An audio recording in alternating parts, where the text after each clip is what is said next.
Сайн бацхан хүүхдүүдээ Монгол Улс сургуулийн багш савтай байна. Өнөөдөр бид Монгол Улсын мужид хичээлээр өгөөмөр сэтгэл гэсэн сэдвийн доор өгөөмөр сэтгэлийн биелэг гэсэн дэд сэдвээр хичээлээ явуулах гэж байна.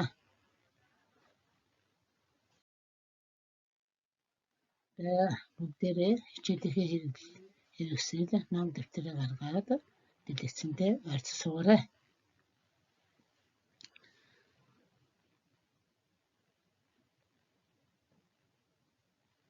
За одоо бүгдээрээ өгөөмөр сэтгэлийн биелэг гэсэн сэдвээ авсан учраас хамгийн ихний асуулт нь чи ямар бэлгийн дуртай вэ гэсэн асуудал гарч иж байна. За жишээлбэл чи ямар бэлгийн дуртай юм? Энэ дэлгэцэн дээр байгаа зургуудыг авчгаад өөрийнхөө дуртай бэлгийг сонгож нэрийн дэвтэртээ бичээрэй.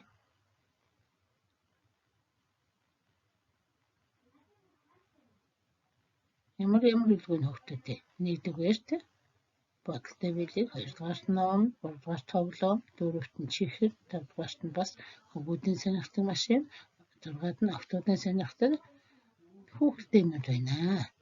За энэ бэлгүүдийг сайн анхааралтай ажиглаад өөрийнхөө дуртай бэлгийг байвал нэрийг бичээрэй. Байхгүй бол өөрийнхөө дэвтэр дээр өөрийнхөө дуртай бэлгийн нэрийг бичээрэй. За ингэсээ бид нэр ямар бэлгэнд дуртай вэ гэж асуусан. Тэгвэл дараагийн асуудал нь чи хүмүүст ямар бэлэг өгөх дуртай вэ гэсэн сэдв байна. Жишээлбэл аавдаа, ээждээ, ах дүүдээ, эмээ өвөөдөө, тэгээд найздаа гэх тийм ээ. Янз бүрийн хүмүүст одоо бэлэг өгдөг. Чи тэгвэл ямар бэлэг өгөх дуртай вэ? Өөрийнхөө одоо өгөх дуртай бэлгийг бас дэвтэр дээр бичиж өөрийнхөө хүнд өгөх дуртай бэлэг юу гэдгийг тэрийг дэвтэртээ бичээрэй. За манай Улаанбаатар хотод Жид чидийн орон гэсэн нэг тийм хүүхдэд тусалдаг байгууллага байна. Энийг ярихын тулд бид өгөөмөр сэтгэлийн бэлэг гэж юу хэлэх вэ гэдэг асуудал дээр тулгуурлан ярилцсана. За тэр Жид чидийн оронд бол зорилттой бэлгэн буюу нэн ядуу өрхийн хүүхдүүдийг очиж баярлуулдаг, цуглуулдаг, баяр тэмдэглэдэг, бэлэг өгдөг, хандив тусламж өгдөг ийм байгууллага байна. Энд бол хүүхдүүд очиж баярлаж, баясаж цингэж, тоглож наадаж, үзүүр үзэж тэгээд бэлэг авдаг байгаа. За 2 дугаар зурган дээр мөн тэр томчууд, албан газрууд, янз бүрийн байгууллагуудаас хүүхдүүдэд очиж бас тус бүртэн өөрсдийнх нь хэрэгцээтэй зүйл бас өөрсдийнх нь дуртай амттан гэсэн зүйлүүдээр бэлэг өгдөг байгаа. За энэ голын зургийг ажиглаар хүүхдүүдээ цаг засварчин гардаад туслах хандивын аян эхэллээ гэсэн ийм гарчигтай зураг байгаа. Энэ бас хандивын аян гэдэг бол бас өгөөмөр сэтгэлийн бэлэг. За хажуудлын зургийг ажиглаарай. Андууд хүмүүнлэгийн аян гэсэн зураг байгаа. Энэ болохоор зэрэг үер усны гашуун зовлон нэрвэгцэн иргэдэд туслах хүмүүнлэгийн үйл хэрэгт хувь нэмрээр оруулах гэж байгаа ийм хүмүүсийн хандивын аяныг энд өгүүлсэн байна. Тэгэхээр зэрэг өгөөмөр сэтгэлийн бэлэг гэдэгт энд байгаа болон энээс өөр олон өргөн хүрээг хамарсан хандивд ордог. Энэ болгоныг өгөөмөр сэтгэлийн бэлэг гэж нэрлэдэг юм байна. За бид сурах хичээлийн хуудасны 21-р хуудсанд байгаа өгөөмөр сэтгэлийн бэлэг гэсэн эхийг уншина. За бүгдээрээ өөрсдөө уншаарай хүүхдүүдээ. Сурах хичээл чинь 21-р хуудсанд байгаа. За та нар уншаарай.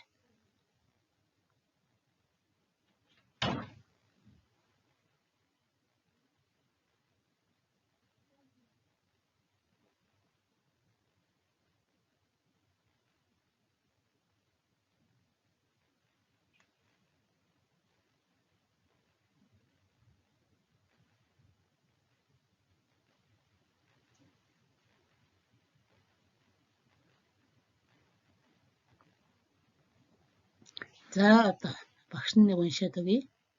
Тэгээд бүгдээрээ ярилцъя. За өгөөмөр сэтгэлийн бэлэг. Санжаагийн төрсөн өдөр болоход 7 хоногийн хугацаа үлдсэн байлаа. Өмнөх төрсөн өдрөөр ахуулсан нисдэг тэргээрээ 2 хоног тоглоод л сэнсэн хугарсан тул сагсанд агуулсан эвдэрхий тоглоомууд руу шидэж орхисон. Харин энэ жилийн төрсөн өдрөөрөө илүү гоё зүйл ахуулна гэж бодсон тул зурагтын зар сурталчилгааг их л анхааралтай үзнэ. Тэр машин, робот, нисдэг тэрэг буу гээд хэдэн 10 тоглоом ахуулсан ч дахиад шинийг өөр гоёыг хүснэ. Сурсан зангаараа хаана ямар шин тоглоом сонирхолтой зүйл гарч вэ гэдгийг мэдхээр сувг солин зурагтаа үзэж сув. Гэтэл нэгэн бяцхан хүү хүн дээр өвдөж эмчилгээний төлбөрөө төлж чадахгүйгээс маш хэцүү байгаа тухай ээж нь уйлан ярьж тусламж гуйхыг харжээ. Хүү түүнийг өрөвдөж цуглуулсан мөнгөө бэлэг ахуулахын оронд хүүгийн эмчилгээнд зориулахаар шийджээ.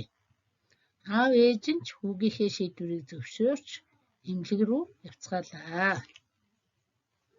Тэднийг очиход царайн цан хийж ядарсан бяцхан хүү орон дээрээ хэвтээд янз бүрийн тоглоом, машин, онгоцыг нямбайлан зурж байв. Түүний зургууд Санжаагийн эвдсэн тоглоомуудтай адилхан харагджээ. Чи ямар гоё зурдаг юм бэ гэтлээ хүү. Би удахгүй идэгрээд ийм тоглоомуудтай болохыг мөрөөддөг гэлээ. Санжаа авчирсан мөнгөө хүүд өгч заавал хурдан эдгээрээ хэмээн хэлэхдээ сэтгэл нь хөдөлж жаргалтай байлаа. Гэсэн сэдв байна хүүхдүүд. За эндээс бид уншаад сэдвүүн дөрвөн асуултын дагуу ярилцсан. Нэгдүгээр асуулт: Санжаагийн тоглоом авах хүслийг өөрчлөхөд юу нөлөөлсөн бэ?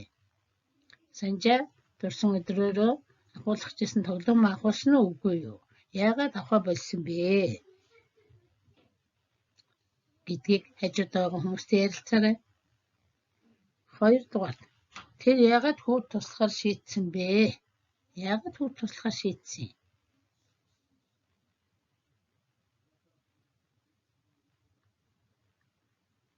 Гуравдугаар асуулт: чи төрсөн өдрөөрөө хэн нэгэнд туслах сайн үйл хийж үзсэн үү гэсэн асуулт байна. Чи төрсөн өдрөөрөө хэн нэгэнд туслах сайн үйл хийж үзсэн үү? За энэ гурван асуултан дээр ярилцъя. Санжаагийн тоглоом авах хүслийг өөрчлөхөд юу нөлөөлсөн? Зурагтын медиа үзэж байгаад хүн дээр өвдсөн хүүхдийн тухай эмчилгээний төлбөрөөр төлж чадахгүй байгаа тухай үзсэн тийм ээ.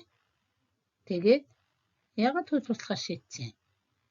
Тэр энэ өвчтэй байгаа хүүхдийг хараад өрөвдөөд цуглуулсан мөнгөөрөө бэлэг авч явахын оронд энэ хүүд өгөө гэж шийдсэн байгаа шүү дээ тийм ээ.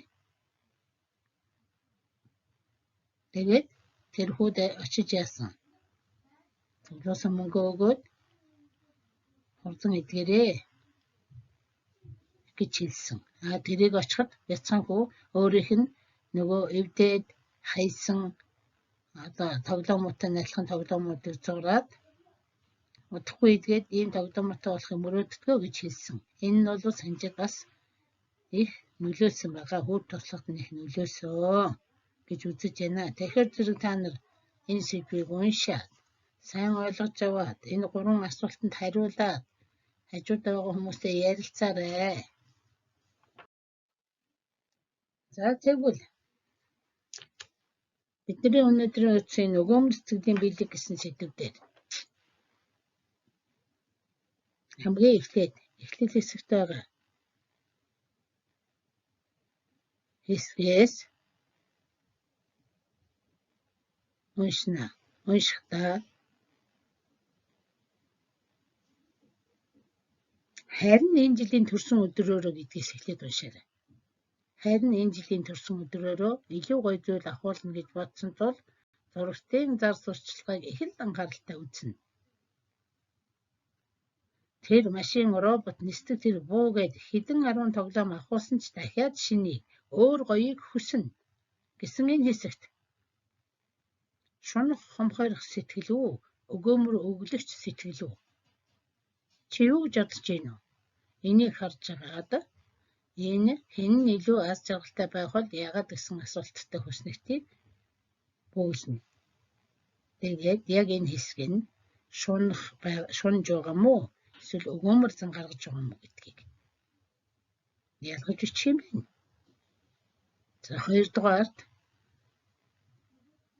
бас нөгөө хүүд туслаад бүх мөнгөө авчиж өгч байгаа нь өгөөмөр сэтгэл үү?